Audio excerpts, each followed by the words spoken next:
Let us pray. We give thanks to God for the rich heritage of this province as found in our people. We pray that native-born Albertans and those who have come from other places may continue to work together to preserve and to enlarge the precious heritage called Alberta. Amen.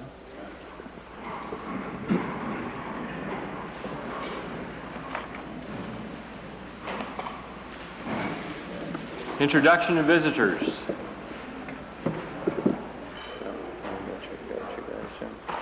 Deputy Premier. Mr. Speaker, seated in your gallery today is His Excellency Andre Killian, the Ambassador to Canada from South Africa. He was accredited as his country's ambassador on February the 5th of this year and is making his first visit to our province. He has had a distinguished career with the Department of Foreign Affairs in South Africa and is looking forward to his stay in Canada. With the very positive changes that have occurred and are now underway in South Africa, Alberta looks forward to a stronger trading relationship with his country in the future. I would like to take this opportunity to note the respect that Albertans hold for the current leaders in South Africa who are now negotiating towards a new constitutional change. And the positive results of the recent referendum confirmed the momentum of the march towards full democracy begun by South African leaders, and Albertans wish his country well on its road to true, equal democracy.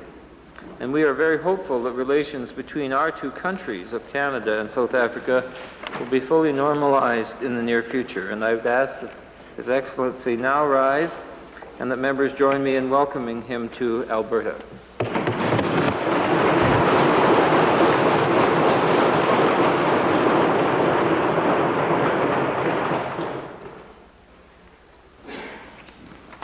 Presenting petitions. Reading and receiving petitions. Presenting reports by standing and special committees. Notices of motions. Introduction of bills. Member for Highwood, followed by the member for... Mr. Speaker, it gives me great pleasure to introduce the Public Safety Services Amendment Act 1992, Bill number 24, for first reading. This act was last amended in 1985, and most of the proposed changes are administrative in nature as they reflect changing conditions and changing terminology. And I'd invite your attention to three areas which contain substantive amendments. These are the authority to make regulations, which would require industrial concerns using hazardous materials to develop emergency response plans and programs in consultation with local authorities. The legislation binds the Crown. The Act has precedence when a state of emergency is declared by the Lieutenant Governor and Council. The Honourable Member for Highwood has moved first reading of Bill 24, Public Safety Services Amendment Act 1992. Those in favor of first reading, please say aye. Aye. Opposed, please say no. Motion carries. Bill number 24, Public Safety Services Amendment Act 1992, introduced by the Honourable Member, Mr. Tanis, is now read a first time. Government House Leader. 24 be placed on the order paper under Government Bills and Orders. Motion. Those in favor, please say aye. Aye. Opposed, please say no. Carried. Edmonton Glengarry. Mr. Speaker, I rise to request leave to introduce Bill 322, bill entitled Members of the Legislative Assembly Salaries, Allowances, and Expenses Review Act. This act would establish an independent commission to review the pay and allowances for MLAs. The member for Edmonton Glengarry has moved first reading of Bill 322, Members of the Legislative Assembly Salaries, Allowances, and Expenses Review Act. Order, please, in that corner of the room. Those members in favor of first reading, please say aye. Aye. Opposed, please say no. Carried. Bill number 322, Members of the Legislative Assembly Salaries, Allowances, and Expenses Review Act, introduced by the Honourable Member, Mr. Decor, is now read a first time. Tabling returns and reports. Solicitor General. Mr. Speaker, I would rise today to file 4 copies of the Beverage Alcohol Advisory Committee report. Minister of Consumer and Corporate Affairs, then Edmonton Jasper Place. I am pleased to table copies of a news release entitled National Commitment to Plain Language. This release indicates that 7 provinces, 2 territories, and the federal government have joined Alberta in our commitment to plain language. I might say that it's appropriate that we table this May 1st, which is the day our Financial Consumer Act plain language comes into effect.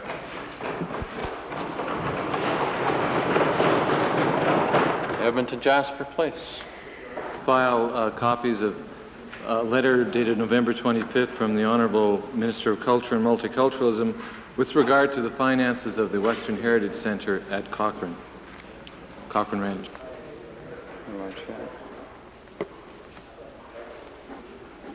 Introduction of special guests. Edmonton Avonmore. Speaker, it is my pleasure today to introduce to you and through you to members of this assembly 28 students from St. James School, which is located in the constituency of Edmonton Avonmore. They are accompanied by teacher Ms. Kathy Dunn, and parents Mrs. Mary Lou Fitzgerald, Mrs. Barb Clark, Mrs. Rhonda Master Primano, and others including Mrs. June Ferrari and Mr. Doug Guillaume. I would ask that they now rise and receive the warm welcome of this assembly.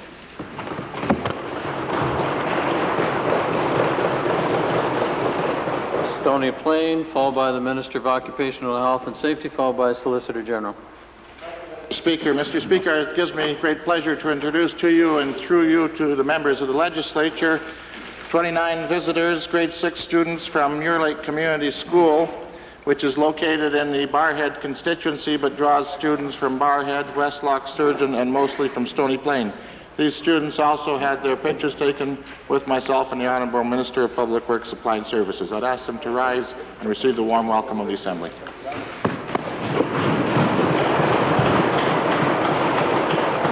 Minister of Occupational Health and Safety. Mr. Speaker, on behalf of my colleague, the Honourable Don Sparrow, the member for Wetaskiwin-Leduc, I wish to introduce to the Assembly a group of students from the Willow Park School. They're accompanied by their bus driver, Mr. Rod Howard, 4 parents, Sam Lacine, Janet Peacock, Marilyn Molzen, and Esther Watts. They're seated in the members' gallery. I'd ask you to rise and receive the warm welcome of the Assembly.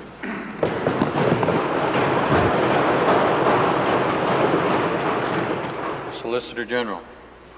Speaker, it's pleased today to introduce to you and through you to the members of the Assembly Mr. Jack McLean. He is the chairman of the Beverage Alcohol Advisory Committee. I just filed the report in the Assembly, and he worked with 10 other Albertans on this sensitive area in our environment, in our society today. And he is accompanied today by his wife Gertrude and the assistant to the committee, Norman Hodgson. They're in the members' gallery, and I would ask them to rise and receive the recognition of this House.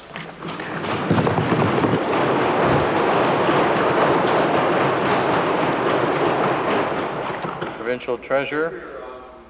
May the 1st, I want to welcome to the Legislative Assembly students from Gilbert Patterson Community School in Lethbridge. This group, Mr. Speaker, annually takes a trip to Edmonton to see, I'm sure, only the Legislative Assembly, but to understand what's happening in government. I hope that the question period today is as exciting as usual, and that the students happen to have an opportunity to see democracy in action. First, I would ask that they rise in the members' gallery along with Mr. Daniluk, Mr. Regier, and Debbie Morgan. And secondly, I would hope that the members of the Assembly would also give them a very warm welcome this morning.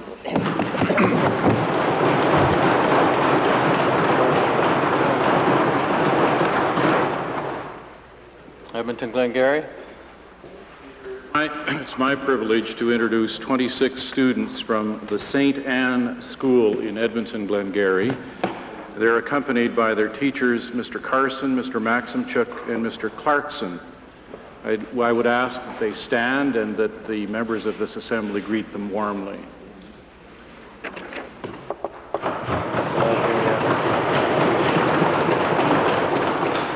think we'll find, Honourable Member, that that group may be coming in to be introduced at the end of question period. Ministerial statements. Minister of Forestry, Lands and Wildlife.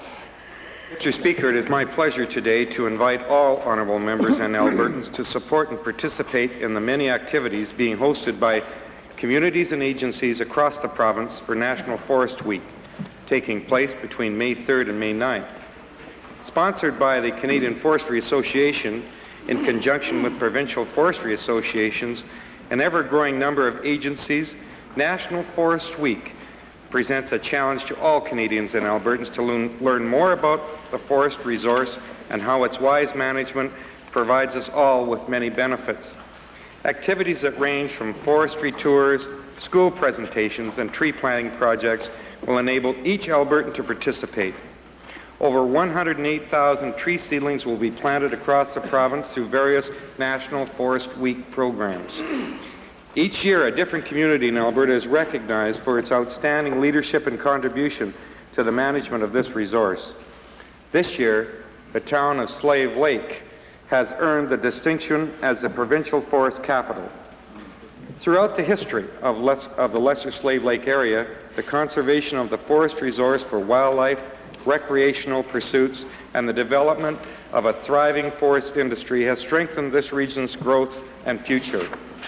The theme for Slave Lake, Our Forests, a Legacy for All to Enjoy, reinforces the long-term benefits that are accomplished through sound forest management. The citizens of the Lesser Slave Lake area have risen to the challenge by planning a calendar of events which involve all sectors of the community and will undoubtedly foster a greater appreciation and understanding of our forests. On your desks, you will find a magazine called Slave Lake, All the Natural Ingredients, which has many informative articles on forestry issues and a poster promoting National Forest Week, which will be given out to all schools, tourism booths, and other venues throughout the province. Increasingly, Alberta's forestry sector is recognized for its sound forest management practices, high environmental standards, and solid investment opportunities. This is something all Albertans can be proud of. Leader of the Opposition. I'd say it was very debatable, Mr. Speaker. Certainly, all of us welcome National Forest Week from May the 3rd to the 9th. But I would say the rhetoric in here doesn't necessarily follow with the practices, Mr. Speaker. Of course, we need a balanced approach to our forests with the environment paramount, Mr. Speaker, taking into consideration tourism, native jobs, and the value-added component, Mr. Speaker. I would suggest, Mr. Speaker, to the Minister that basically what we have done in large part with the third of Alberta, the northern part, is given the forest management agreements to major corporations who are going to ship it out without the value-added component, Mr. Speaker, and without the latest technology as far as the environment goes, Mr. Speaker. And I suggest to you that we don't have that balanced approach, that we should be promoting a community tourist projects, looking at a balanced approach, Mr. Speaker, and I suggest that we're not doing that. I would say to the Minister, while I certainly stand with him to welcome National Forest Week, I hope 30 or 40 years from now we can say the same thing, Mr. Speaker, in this Legislative Assembly.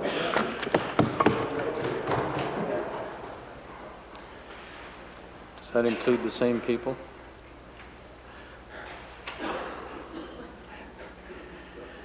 The next ministerial statement, I think. Minister of Career. From the forest and the trees to people. Mr. Speaker, as Minister responsible for immigration matters in this province, I'm very pleased to announce that May 4th to 10th is Immigration Week in Alberta. This is the 4th year we've joined forces with Employment and Immigration Canada to celebrate this important week. The purpose of Immigration Week is to contribute to public awareness and understanding of the contributions immigrants make to our society. And while I applaud the idea of designating one particular week in the year to communicate the benefits of immigration to Albertans, I'd like to see it continue all year long. Immigration has and will continue to have a profound effect on both Alberta and Canada. Throughout Alberta's history, the immigration and settlement of newcomers have been vitally important to our economic growth, social cultural development, demographic interests, and international profile. Mr. Speaker, during the last decade alone, over 150,000 immigrants for many different reasons have made Alberta their home. In 1990, more than 213,000 immigrants came to Canada. Alberta welcomed more than 18,000 of them. They have consistently contributed to their creativity, knowledge, skills, capital, and concerns for others to the betterment of their own lives and life in the province. Not only are the contributions immigrants make valuable, they are also absolutely necessary to this province's future development. Immigrants have become our neighbors, our friends, our employees and employers. Immigrants built this country and continue to help it grow through their hard work and innovation and dedication to their new home. This reality is reflected in the theme of this 1992 celebration of immigration in Alberta: new immigrants, new neighbors. Alberta will continue to enjoy one of the strongest economies in Canada as we approach the year 2000. We need to then ensure, however, that the workforce to support our growing industries will be there. Immigration will continue to play a key role in fulfilling our workforce needs in the coming decades and beyond. Mr. Speaker, I encourage all Albertans to take this opportunity to celebrate and acknowledge the exciting differences and contributions our new neighbors bring to our province, Alberta.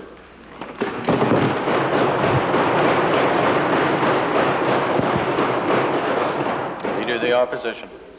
Certainly join with the minister in celebrating Immigration Week, and there's a couple of points I might disagree with, but generally I certainly agree with the tone of the statement, Mr. Speaker. Alberta, though, I think we have to recognize, is a very, very different society than it was 20 years ago. Truly, we are becoming a multicultural society, Mr. Speaker, and I agree with the minister. Because of that, ultimately, I do believe that we are a better province, Mr. Speaker. But I would say as immigration increases, and we've seen the increases that the minister talked about, I would say that there's some big policy implications for the provincial government, Mr. Speaker. I would note that we're still waiting for the report on foreign professionals, and we should be looking at that, Mr. Speaker. I would suggest to the minister we have to do more for English as a second language, Mr. Speaker. I think we have to look at employment equity, Mr. Speaker, because if we don't do a lot of these things, what we might be doing, Mr. Speaker, especially in our major cities, is creating employment or immigrant ghettos, Mr. Speaker. There will be major challenges for this government in policy implications, Mr. Speaker. Another one might be, if we want to get into this whole area, because we have to deal with tolerance and understanding, is to allow the Human Rights Commission to initiate their own inquiries, Mr. Speaker, rather than waiting for other people to do it. So I'd say to the minister and the government, I think these are important issues that we're going to have to deal with as immigration increases in the future in this province. Thank you.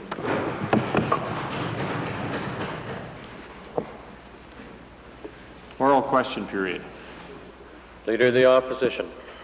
Mr. Speaker, yesterday's letter from the Ethics Commissioner was really, I believe, the last hope that this legislature would have the remuneration of its members reviewed by an independent party. Certainly it can't be done without the permission now of the government, Mr. Speaker. And the government's stubborn refusal to deal with the issue of MLA remuneration in an adequate way continues to tarnish the reputation of all members of the Legislative Assembly in the public's mind, Mr. Speaker. Instead of addressing this issue, the Premier puts his head in the sand and lets it go on and on and on. My question to the Premier, Mr. Speaker, is simply this. Will the Premier now put a stop to this controversy and refer this whole issue to an independent committee for review? Mr. Speaker, I'm surprised the honourable member continues to raise a matter which has been dealt with in the House so many times. If he recalls, the matter has been referred to the Member Services Committee. Member Services Committees in all party membership of this legislature. They are setting dates to get together, and they'll be making recommendations to us. I also should remind the honourable member that we have had over the years that I've been involved in the House, maybe 2, maybe perhaps 3, even 4, I'd have to check the numbers, of independent commissions who have reviewed MLA's remuneration. If the honourable member thinks about it, there have been many more independent commissions, and there have been member services committees involved in this matter, so that the remuneration package that members have essentially come as a result of a series of independent commissions who have been making recommendations. Now, Mr. Speaker, I suggest to the honourable member that the Members' Services Committee meet, and then we will be getting recommendations from them. I don't think it's unreasonable. And in the meantime, Mr. Speaker, members' remunerations have been frozen for 2 years. So it seems to me the honourable member is taking a strange point of view on this issue. Mr. Speaker, I think if you talk with the public, we'd find out who they think is taking a strange view on this, Mr. Speaker. I agree, that used to be done. Here's the reports, 3 of them in the 70s, Mr. Speaker, right there. But the problem now is that when the oil boom hit, then the members here wanted to start to increase their own remuneration. They forgot about going to the independent commission, Mr. Speaker. That's the problem. If we'd continued this practice, we wouldn't be in the problem that we're in. And again, my question is simply to this. In view of the fact that we used to do it in the 70s, it worked very well, why is the Premier being so stubborn about not doing this again, promoting it and giving it to an independent commission, Mr. Speaker? Well, Mr. Speaker, as I've already said in the House several times, I have certainly an open mind with as it relates to independent commission on a longer-term basis for the House. But let's be clear about what the results are. The independent commission recommends to the members. The independent commission doesn't pass the legislation. It has to come to the members, and then the members have to put it into legislation. Now, independent commissions make mistakes, I guess, because sometimes members haven't accepted what they recommend. The Honourable Leader of the Liberal Party took the unbelievable position the other day that in advance, even if they were wrong, the whole Liberal Party would agree with it. I mean, this is the kind of thing, I think, Mr. Speaker, that you can't hide from this. This takes accepting responsibility and dealing with it fairly and openly. That's what we're doing. Mr. Speaker, we haven't done that in the 80s, done with it fairly and openly. The last time we got in this controversy, a small committee announced it was done on that day. And it goes on and on and on, Mr. Speaker. And if the Premier would agree, and he's met it before, there wasn't nearly the controversy when we did it this way, Mr. Speaker. And I just don't understand why he's, hiding behind it. But my question is, if you look at the letter from the Ethics Commissioner, he says the reason that he can't look into it is that under Section 46, the Conflicts of Interest Act, Part 5 of the Act has not yet been proclaimed, Mr. Speaker. Now, that seems to be a long time before this is being proclaimed, and my question simply to the Premier, maybe he can look at it, we won't need his permission, would the Premier at least use his influence to move ahead and proclaim this part of the bill, Mr. Speaker? Well, Mr. Speaker, the member is unfortunately misleading the House about the Members' Services Committee doing something in secret. They do not do that. They are an all-party committee of this legislature, and for him to try and give that impression to the public or anyone in this building today is absolutely false. They meet, they are elected by the people of Alberta, and they're fulfilling a responsibility that this legislature asked them to fulfill. Now, I remember when I left the legislature in 1979, being called to give advice to one of the independent commissions. And I thought it was a good discussion. Turned out, as I recall at that time, that independent commission's recommendations were not accepted by the House. I wasn't here at the time. But I do point out that the types of compensation for members have, and he's held up the various documents, have been built up essentially by these independent commissions. And they have, over the years, recommended the kind of things which currently are now part of the MLA compensation package. Now, whether we have another one in the longer term, I have an open mind. As a matter of fact, it may very well be quite helpful. But as for the short term, we referred the capital city allowance matter to the member services. They've arranged to meet. The members surely would allow them to meet. They are members of this assembly. And secondly, members' remuneration has been frozen. What would the independent commission do? Would it perhaps increase it? What would we do then? So, Mr. Speaker, I think the honourable member is trying to generate some kind of a following here, but frankly, the government and the House is dealing with it openly as possible. Second main question, Leader of the Opposition. Second main question. It's gained in the 80s, Mr. Speaker. I can understand them being nervous, Mr. Speaker. I can understand it. Don't like it. Don't like it. Mr. Speaker, I'd like to designate the second question member from Vegreville. Up yours. Thank you, Mr. Speaker. Mr. Speaker, this government works against any system that farmers have developed to help them receive fair prices and compete effectively in the marketplace. This is true not only for egg, chicken, turkey, and dairy producers, but for grain producers as well, who rely on the effective operation of the Canadian Wheat Board to provide some stability in their otherwise uncertain futures. Now, apparently, Mr. Speaker, the Alberta Grain Commission, using taxpayers' dollars, has prepared a secret discussion paper urging the Federal Minister of Grains and Oilseeds to remove barley from the Canadian Wheat Board jurisdiction, a move that would drive down the already too low price of barley for a majority of farmers in Alberta. Will the minister table that document in the legislature so farmers in Alberta can see why he thinks it's a good idea to lower the price of barley? Mr. Speaker, the honourable member for Vegreville is again suffering from a lack of correct information. The Canadian Wheat Board was created years ago and over the years has served farmers well and continues to serve farmers well in particular the offshore markets that prefer large central desk purchasing. Farmers on the prairies, in particular in Alberta, for some years have become very impatient with some of the rigidity of the board. I would remind the member that in 1985, fully 60% of the Alberta farmers voted in favor of options other than the Canadian Wheat Board, not excluding the Canadian Wheat Board, but options other than the Canadian Wheat Board under which to sell their products.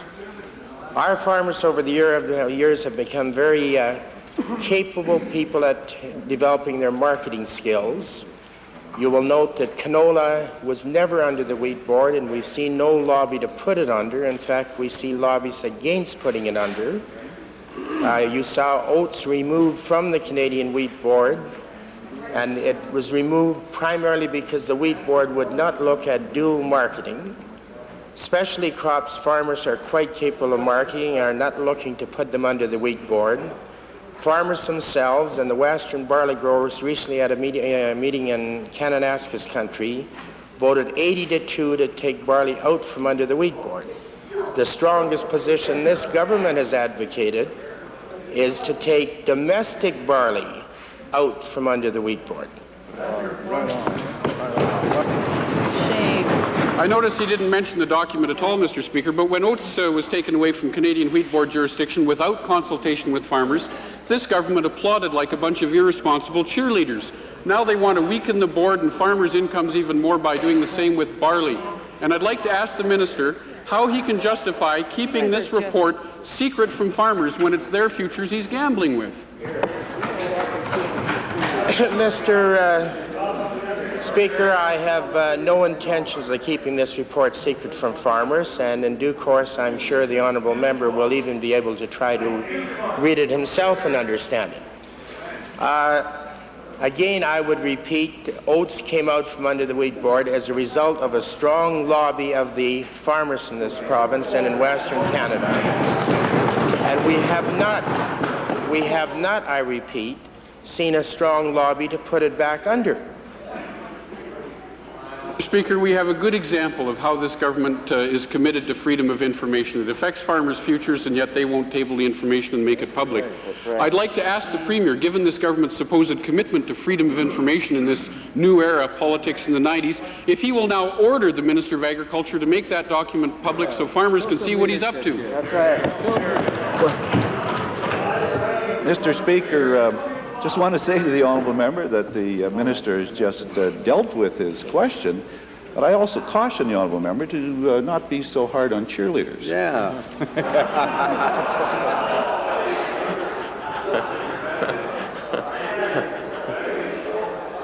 Order. Order, please. 7th and Glengarry on behalf of the Liberal Party. Mr. Speaker, Albertans now see housing allowances being used to take friends for dinner.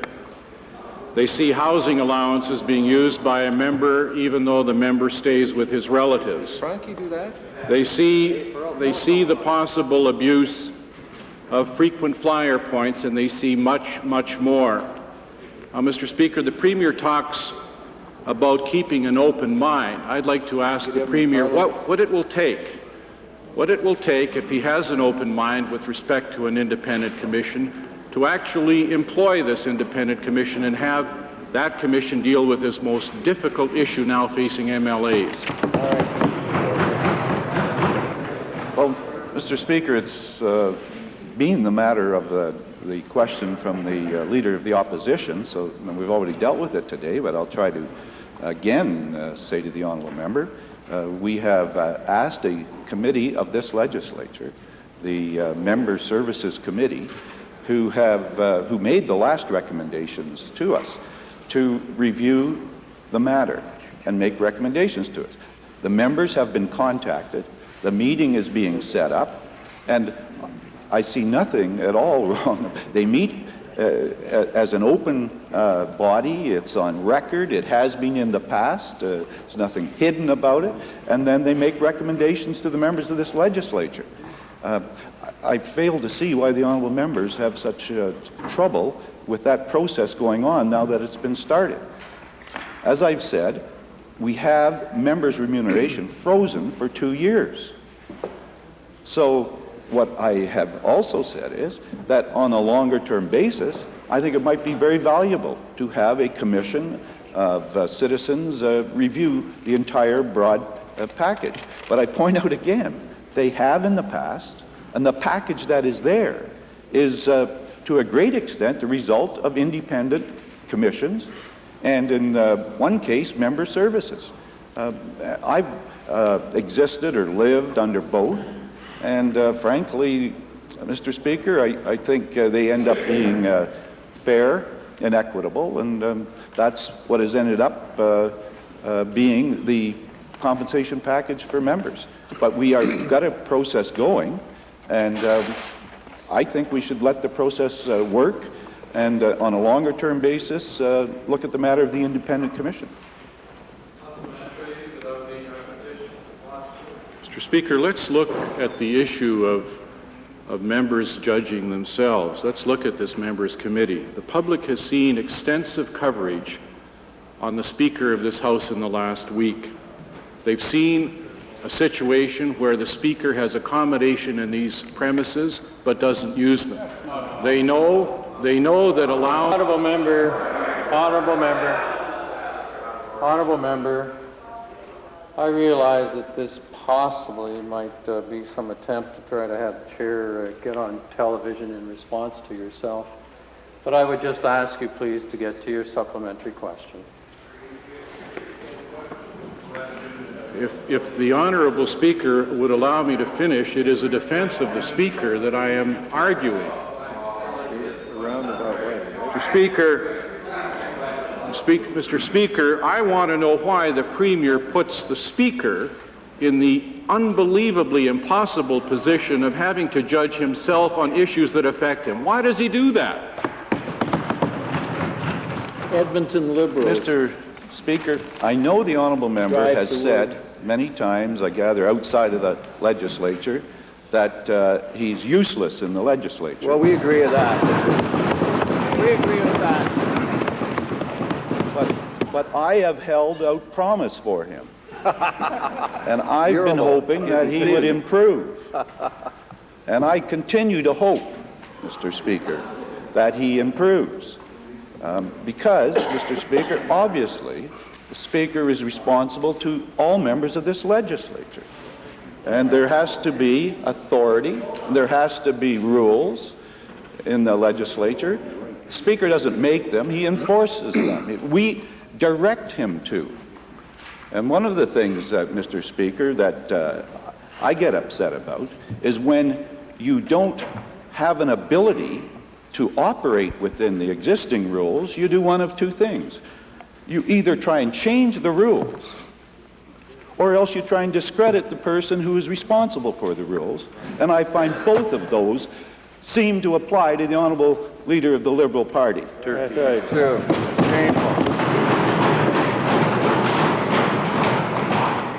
Mr. Speaker, I think it a sad day when the Premier thinks this matter funny and he attempts to put somebody down in this Assembly as he's attempted to do. Mr. Speaker, I have tabled in this House today Bill 322, a bill which would allow for the creation of an independent commission to look at MLA pay and allowances. I wonder if the Premier knows that this bill will never see the light of day because the session simply won't get around to it. Will the Premier commit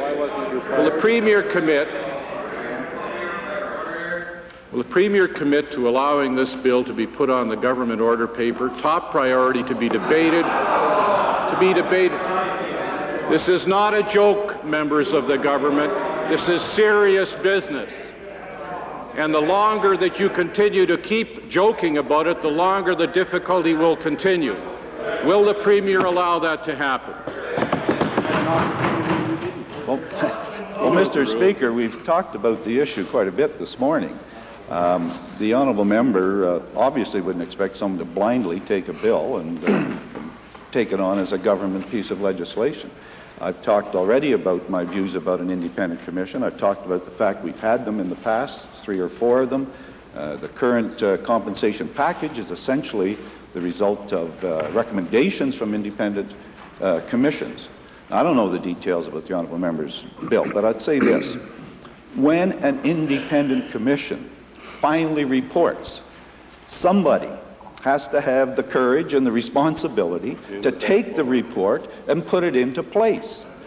And you have to finally, you can't hide on this like you're trying to hide. What you have to finally do is have the courage to make decisions. And making decisions is what we're here for. I mean, we don't have the luxury of, as the honourable member has had, to leave the city of Edmonton for years without taking the decision to even build them a dump. Right. We don't have the luxury of, as he has performed in the city of Edmonton, where every time there's a hard rainstorm, the Minister of Environment has to issue an order to allow raw sewage go into the river. That's a... Thank you. Thank you. Order, please. Order. Rocky Mountain House, followed by Edmonton Avonmore. Mr. Speaker, the past couple of days, another meeting in the Canada round of the Constitution talks has been held here in Edmonton. Reports indicate that there's been progress, albeit slow. We are encouraged to see that the Aboriginal people are participating, but are very disappointed to hear that Quebec seems to feel that their participation hinges on the acceptance of the Meech Lake Accord. To the Minister of Federal and Intergovernmental Affairs, is there consideration being given to the acceptance of the Meech Lake Accord, and given that with this government's involvement in the Native community here in this province, do you see any special role or function for Alberta in the field of Native affairs as it relates to the Constitution? Chairman, the meeting of the last 2 days which occurred here in Edmonton were the 5th days yesterday was the 5th day of what I expected would be 18 days of constitutional discussions over the next several weeks.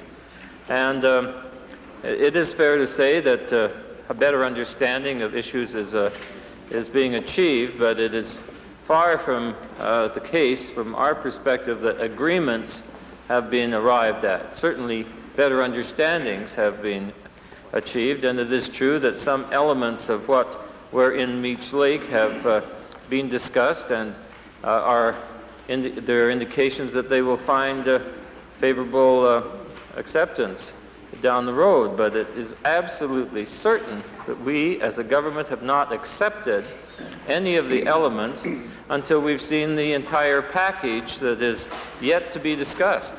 And this is not another Meech Lake.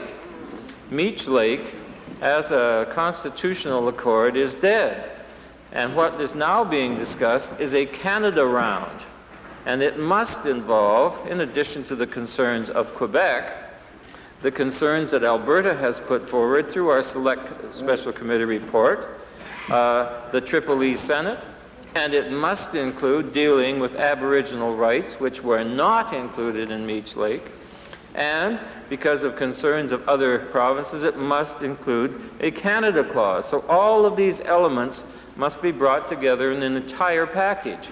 So it is quite erroneous for people to assume that a deal has been made to accept Meech Lake again, and I think the terminology is unfortunate. We want Quebec back as full participants, and we are certainly going to send them the message, as our Premier will be meeting with the Premier of Quebec. I will meet with the Minister of Intergovernmental Affairs here in Edmonton next Tuesday, and we'll be making the case very strongly to have them come back.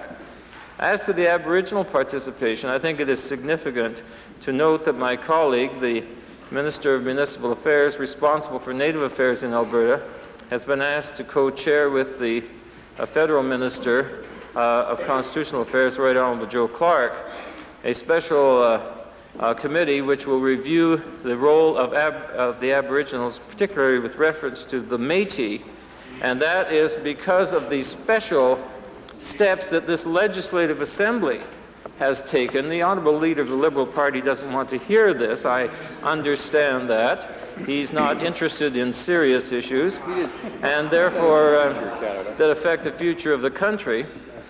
I would indicate that the role will be very important, that because of Alberta's experience with the Métis, we have been asked to perform a special function, and I hope that my colleague and the Right Honourable Joe Clark will use that to good effect to make sure that the Métis people have a greater role in the future of this country.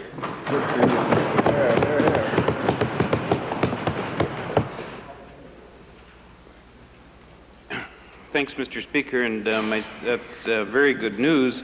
My supplementary to the Minister of Municipal Affairs responsible for Native Affairs, and Mr. Minister, my question would be, do you see any special problems in solving the situation with the Métis in other jurisdictions? Mr. Speaker, there is no question that this is a very difficult issue insofar as Métis in Canada is concerned.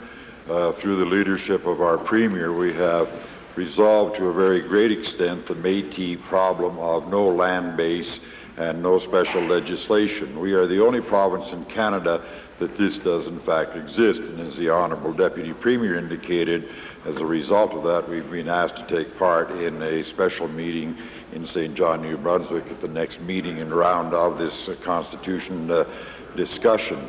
And I would hope that something can be resolved that will at least commence a step towards resolving the issue for the Métis in provinces other than the province of Alberta. And that is certainly the direction that we are headed. Other jurisdictions, provinces have indicated very considerable interest in the Alberta picture and what we have done, and we feel it incumbent upon ourselves to lend any assistance that we possibly can in this difficult issue. Avonmore, followed by Calgary Northwest. Thank you, Mr. Speaker. My questions are to the Minister of Family and Social Services. The report of the Alberta Advisory Council on Women's Issues states that welfare investigation procedures violate recipients' civil rights and equality rights, civil liberties and equality rights. For example, the spouse in the house rule implies, and I quote, you exchange sex with a man for support, which is simply prostitution. The Law Reform Commission recommends the rule be repealed. Will the minister now commit to abandoning this policy, which constitutes such a gross violation of women's privacy and violates the Charter of Rights and Freedoms? Mr. Speaker, the researcher's interpretation of the rules in that instance was inaccurate. Said the interpretation of the rules was inaccurate. Suggesting yours was. Mr. Speaker, I suggest that the honourable minister speak to some of the women who have been victims of this rule. The report further notes that the safety of women leaving abusive husbands may be put in jeopardy by policies requiring these women to reveal the whereabouts of these abusive men in the existence of maintenance orders. Will the minister now commit to removing the discretionary power of workers to suspend or deny benefits in cases where women allege abuse and fear for their well-being? Mr. Speaker, obviously we're not going to want to put any women at additional risk, nor would we. But having said that, Mr. Speaker, we think it's very important. We recognize that a significant portion of our caseload is single-parent mothers. And we also recognize, Mr. Speaker, that out there somewhere are some fathers.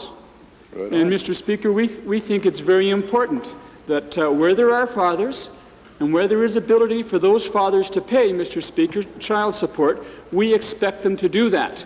And we want to make sure, Mr. Speaker, that we're in a position to be able to help those single-parent mothers pursue that avenue. And Mr. Speaker, to be able to do that, we have to have all the necessary information. Now, Mr. Speaker, again, obviously, this information is treated very confidentially. Mr. Speaker. And as a result of having it, I can tell the honourable member we have been very successful in securing additional supports for those mothers. Northwest. Calgary. My question today is to the provincial treasurer. The receiver in charge of liquidating the assets of Northern Steel has suggested that the total revenues received in the auction will generate perhaps $2 million, and yet $5 million go towards the secured creditors. My question to the treasurer is, since the provincial treasurer has placed Alberta in the position of being an unsecured creditor with $14 million of loans there, will the minister now admit that we're going to be losing all of our $14 million investment? Mr. Speaker, it's a curious question. I think anybody who even reads the Edmonton Journal would note that this item has been covered in the paper. What is more curious, though, is that the sale is ongoing. Now, it would seem to me that until the sale is over, it would be difficult to tell anyone as to what's going to be realized from the proceeds. Surely the member knows that you can't decide what's happened until the ball game is over, as they say, Mr. Speaker. I don't even think this minister's in the ball game, but we'll try another question. And since the jobs have been picked up by other fabricators and fabrication still goes on, will the minister now admit that the only reason for giving $14 million to a company that might be worth half that was because of big campaign contributions in the last election to the Minister for Economic Development and Trade? Well, to continue the baseball analogy, the water boy from across the way, Mr. Speaker, doesn't know what he's talking about. Barr, followed by Edmonton Jasper Place. To the Minister of Culture, Edmontonians, actually all Albertans, feel that our heritage, certain special areas and buildings should be preserved. This includes a unique building, the Flatiron Building at Jasper Avenue and 96th Street, which is scheduled for demolition as early as this summer. Will the minister inform this assembly whether he or his department have any plans to save this building for the enhancement of the city of Edmonton and its inhabitants? Good. Well, Mr. Speaker, the Gibson Block, as it's known, is a very important piece of Edmonton architecture. And it is owned by an individual who resides in Toronto. The city of Edmonton has tried for some considerable period of time to purchase the building, but has been unable to arrive at a reasonable price with its current owner. And in the meantime, the building has not been maintained. It is in a deteriorating state. And this concerns me, it concerns our department, it concerns the mayor, it concerns the Society for the Preservation of Architectural Resources in Edmonton, SPARE, and I'm sure it concerns members of the legislature when an important piece of architectural history is vulnerable, as the Gibson block is. My officials are meeting with the mayor's officials on Monday afternoon to plot the course of activity here to see if there is not some reasonable solution we can arrive at that will preserve the Gibson block, will allow the owner to realize the proceeds that are due to him, and will keep everybody happy. Even though this Gibson block is designated as a registered historical resource, it takes only 90 days of notification before the Flatiron building can be flattened. Mr. Speaker, is the minister prepared to increase the period of notice that's required, that 90 days, in order to allow Albertans to provide appropriate and adequate input into this decision, or in the alternative to designate that building as a provincial historical resource? Good point. Well, Mr. Speaker, the member is quite right. This building is a registered historic resource, and there are two levels of designation. The registration of this building as a provincial historic resource would change the landscape considerably, I would suggest. I am not suggesting I'm about to do that, Mr. Speaker, but I think it's important for members to know that the designation of that building is possible, and that were it to be a provincial historic resource, the legislation is not only firm, it is very, very stringent in its restrictions. It would require written approval before anybody undertakes any action that would impact the structural integrity, can require specific repairs and other measures to preserve the building. Mr. Speaker, there are fines, imprisonments, penalties available for noncompliance. The minister can also order that anybody who damages or alters or destroys a provincial historic resource be forced to restore that building at his or her cost, Mr. Speaker. So the upgrade of a designation is a very powerful tool indeed. My hope, though, is that we can arrive at a meaningful solution here that preserves the building, allows the owner to realize the proceeds from the sale of it, and does not have the provincial government storming in with history police wearing jackboots. But, Mr. Speaker, in the face of the legislation that is available, I'm sure all parties involved will come to a reasonable solution. Please. Thank you, Mr. Speaker. My questions are also for the Minister of Culture and Multiculturalism. During the fiscal year just concluded, the minister advanced $2 million through lottery funds to the Western Heritage Center as part of a $5 million commitment to build a interpretive center at the Cochrane Ranch. The minister said that he did so only after an independent audit showed that the WHC had raised or had the capability of raising $5.1 million. So it was matching funds, $5 million from the government, $5 million from the center. According to the December 91 newsletter of the Western Heritage Center, the capital cost of the project is now $12.8 million, and they've also identified the need for a $2 million endowment fund to cover operating funds, which the minister has said that he won't cover. So in other words, a $10 million project has become a $15 million project. And I wonder what steps the minister has taken to ensure that the private share, which would now appear to be from $5 million to $10 million, is covered so that this project can be completed successfully. Speaker, my confidence that the Western Heritage Center will in fact be built on the Cochrane Ranch site near Cochrane has not diminished one bit. There is strong community support for this. There has been strong support from supporters of this idea from all across southern Alberta, from all across the nation as far as I can recall. Mr. Speaker, they have documentation that shows pledges and cash in hand, enough to meet the $5 million scenario that the member outlined. The efforts to raise dollars are continuing, but Mr. Speaker, of course we understand that in that part of the country, in the Calgary area, where much of the income is due to the energy industry, there's been a downturn in the last little while, and it may be more difficult than was first conceived to meet the timelines that the Western Heritage Center first conceived. But I'm confident that the money will be raised, that the matching dollars will flow, that the building will go up, it will open, people will visit it, and it will be a great experience for tourists in southern Alberta.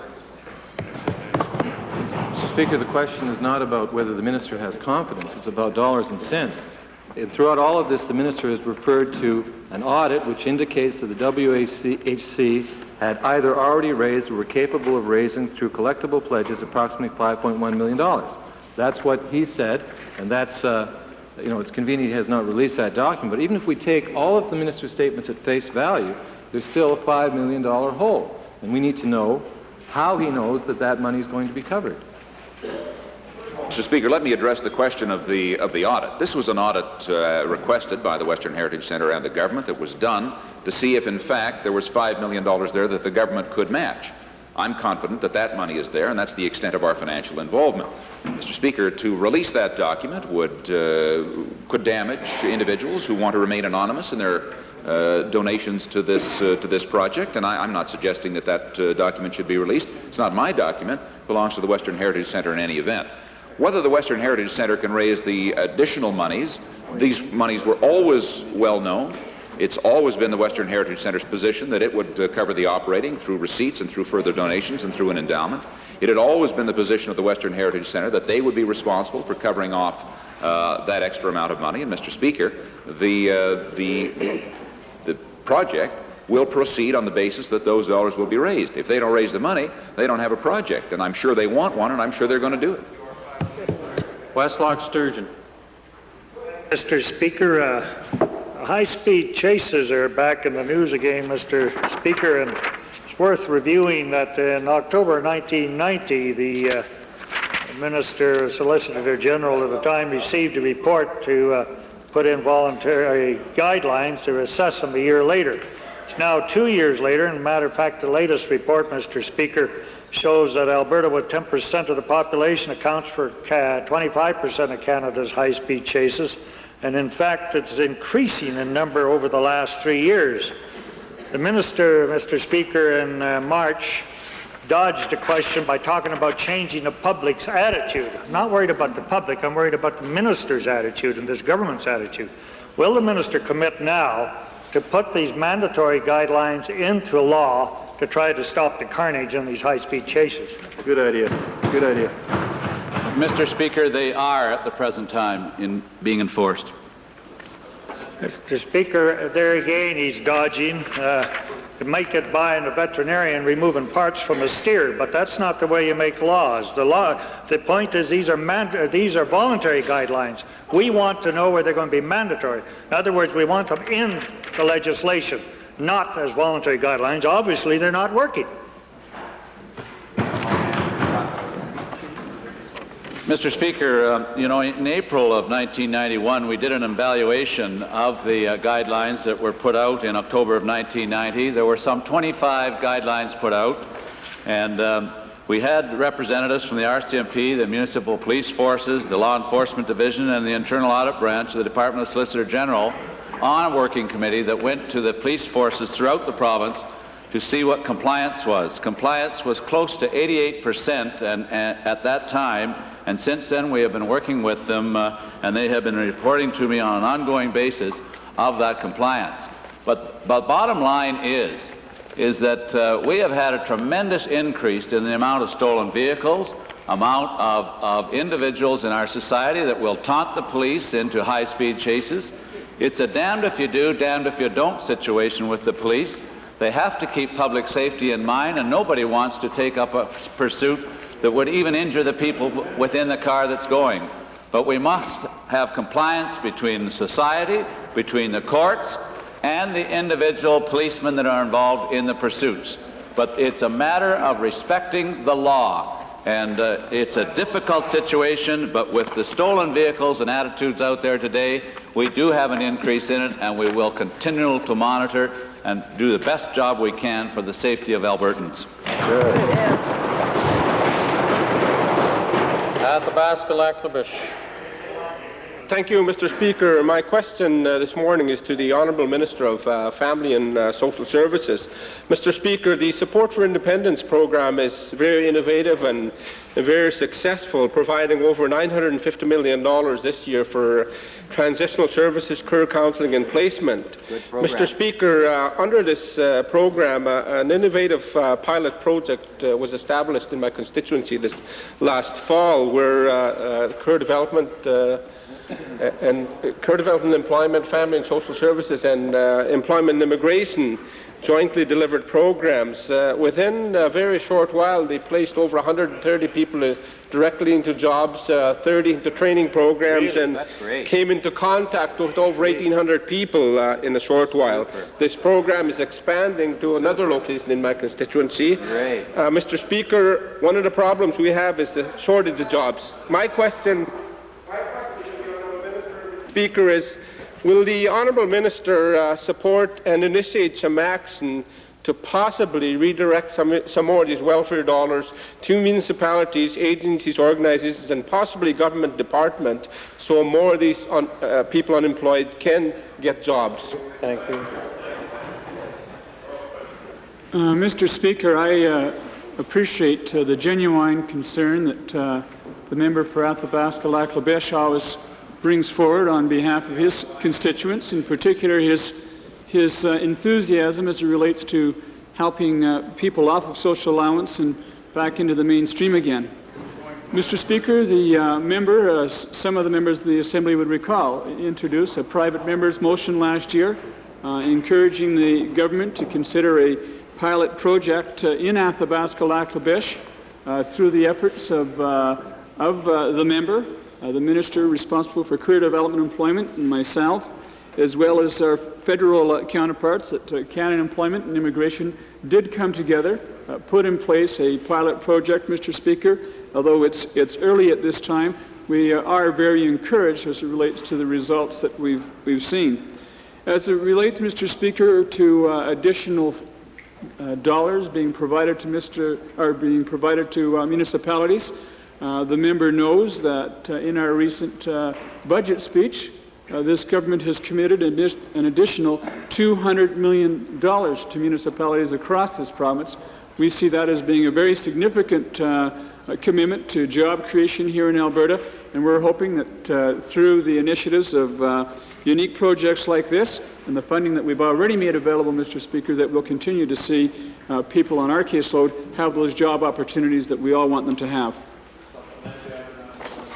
My supplement, Mr. Speaker, is to the Honourable Minister of Municipal Affairs. Municipal Affairs would be the likely department to handle a process of this nature, possibly.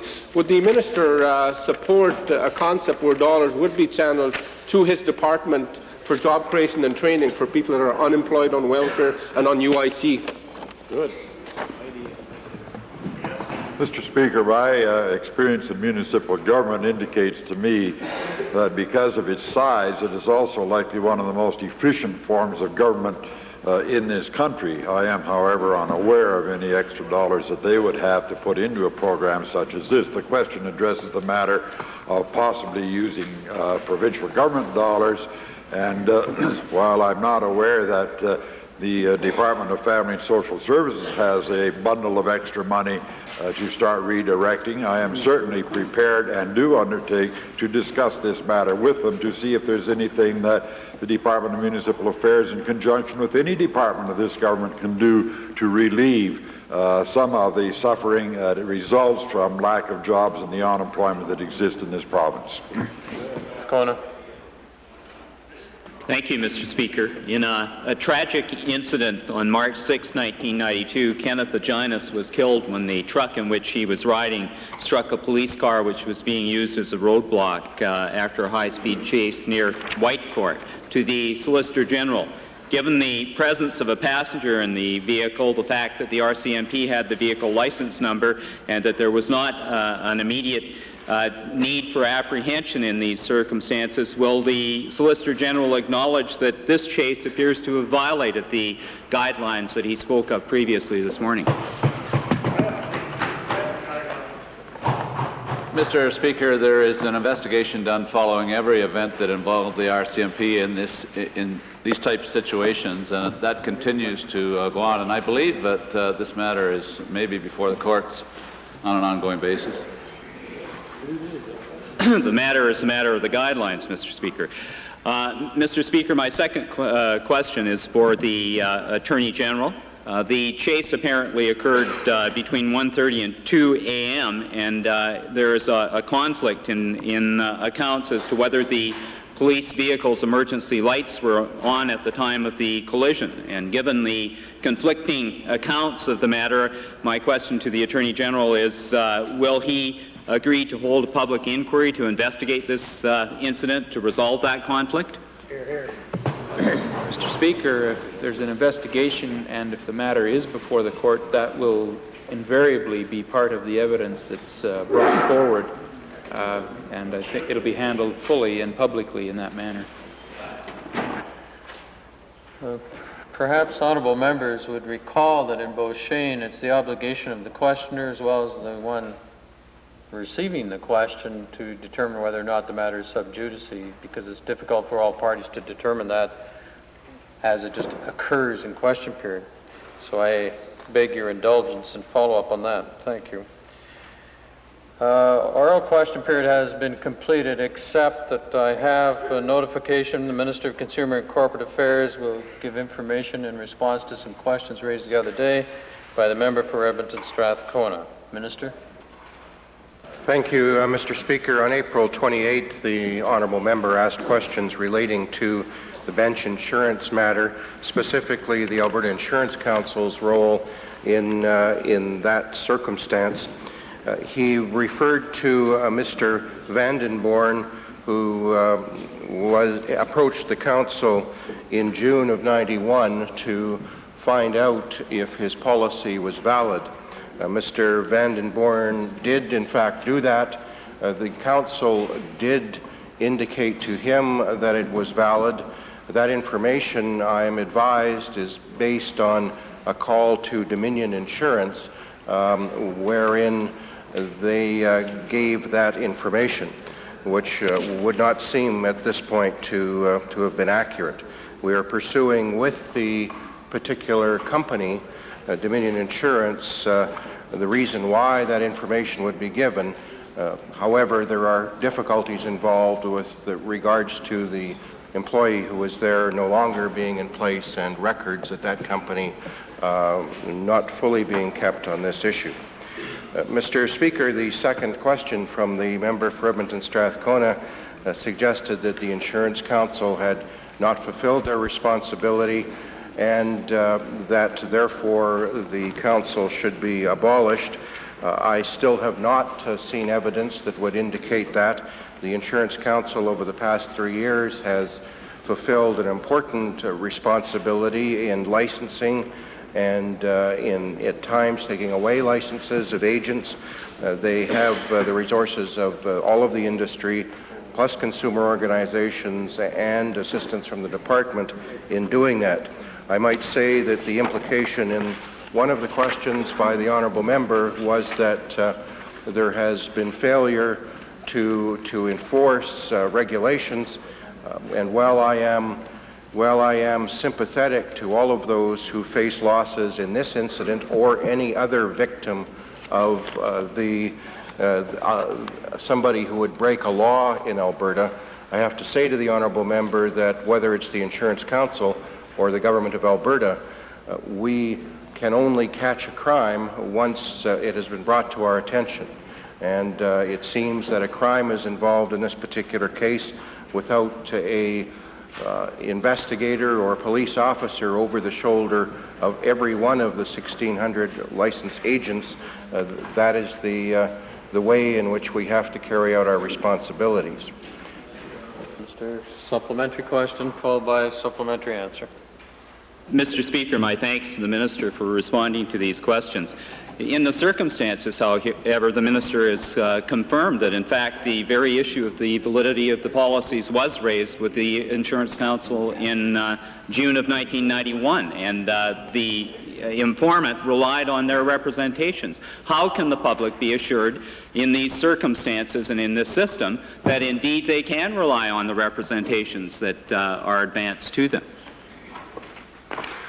Mr. Speaker, as with any other agency of government or that has been established in order to help citizens with respect to industries in the province, the agency can only do what it can do. In other words, it can only fulfill its responsibility by asking for information and relaying that information in as accurate and quick a sense as possible.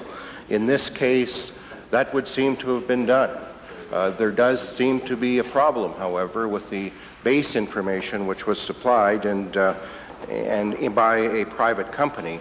And as I say, we are pursuing with that private company that information, but since it is a couple of years old and the employee gone from that agency, that company, insurance company, it is difficult to find all of the answers. The base question here, though, is whether or not those who had policies were dealt with fairly, quickly, and completely. And I believe that to be the case. We are continuing to pursue through the courts and other courses all remedies that might assist those individuals to recover costs from the person in the company who, it would seem, committed a crime in this instance. Oral question period is at an end, but might we revert briefly to the introduction of special guests? Opposed? Carried. Thank you. Municipal Affairs Minister, followed by Edmonton Glengarry. Thank you very much, Mr. Speaker. It's my special privilege this morning to introduce to you and through you nearly 100 students from St. Albert's First Protestant Separate Schools, Sir Alexander Mackenzie School. They are accompanied today by their teachers, Mr. Roger Boutillier, Mrs. Anne-Marie Stacy, Miss Gail Wadowich, and Mrs. Bonnie Langlaw, and Mrs. Allen Dart, and assistants, Ms. Noble, Mrs. Gibson, Mrs. Osborne, Mr. Moen, and Mrs. Durack. I would ask them to rise in the public gallery, in the members' gallery, and receive the traditional welcome of this assembly.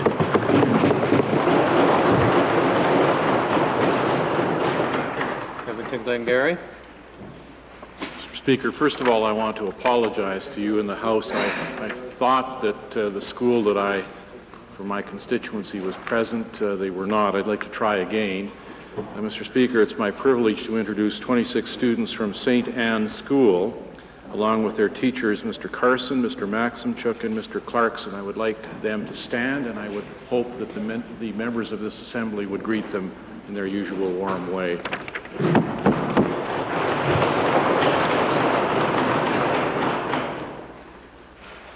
Thank you. Orders of the day. Committee of Supply.